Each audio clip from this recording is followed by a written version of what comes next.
7-3 suited is the hand you were looking at. What happened? What's going on with that live action video? Well, that video is going to start. Let me just catch you up on what happened.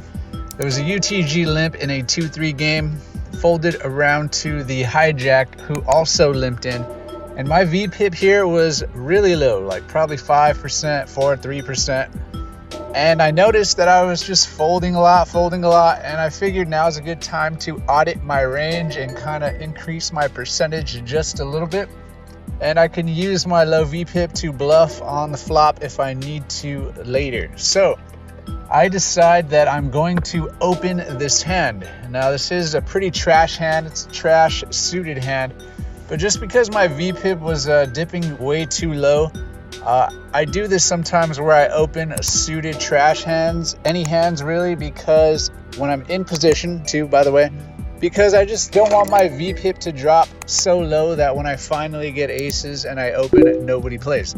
Anyway, I open a 12 and button calls, small blind calls, UTG limper calls, and we go 4 ways to a queen 8-9 flop. I see 2 spades on board. I have a backdoor straight draw as well. I think this is just good enough to throw out a small c-bet. I'm thinking right around half pot, double my pre-flop bet pretty much. I think this is an okay board to bluff at because there's already 2 checks to me. Low stake 2-3 limit guys usually bet when they have like a queen. They bet they donk bet a lot. So I bet 20 hoping to just take it down, but everybody calls. We still go 4 ways to a turn. So I'm pretty much just hoping for a spade, but I actually get a 6 on the turn.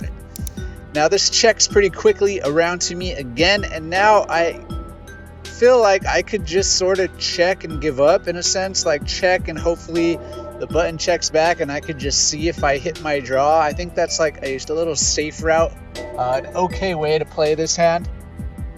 But I do feel like with my low Vpip, I can still rep an overpair. And I have a feeling maybe someone here could be on a spade draw. Somebody could have a 10, somebody could have a jack. And maybe, just maybe, there's a queen, like a weak queen in there. So I feel like if I just bet at this a second time, it might be good enough to get pretty much everything to fold. But boy was I wrong. Button calls, small blind calls, the 50 that I bet on the when the turn checked to me. And then UTG check raised all in. He's pretty much covering the whole table. So now, I mean, I'm just too invested. I have an open-ended straight draw. I have a flush draw. I may not be good, right? Like somebody may have a better flush draw behind me or in front of me, but it doesn't matter now. I just got way too invested into this pot now. So I think to fold my remaining 117 is a mistake. So I make the call, and then button also next to act behind me will also make the call for his effective stack, which has me covered.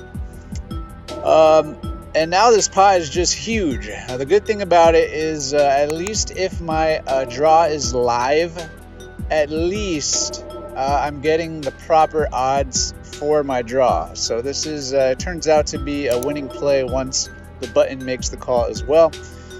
I think I'm behind, I think I need help, and then this is where the video will start, right here on this river action.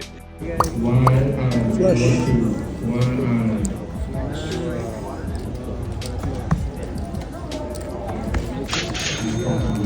You got there?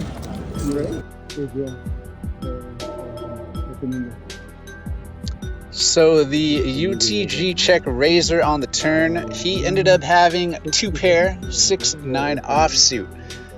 He should never have called that 6-9 offsuit. It should just be a full pre-flop. I don't know what the button had, but he did say he had an open-ended draw. But I ended up taking this down with a win.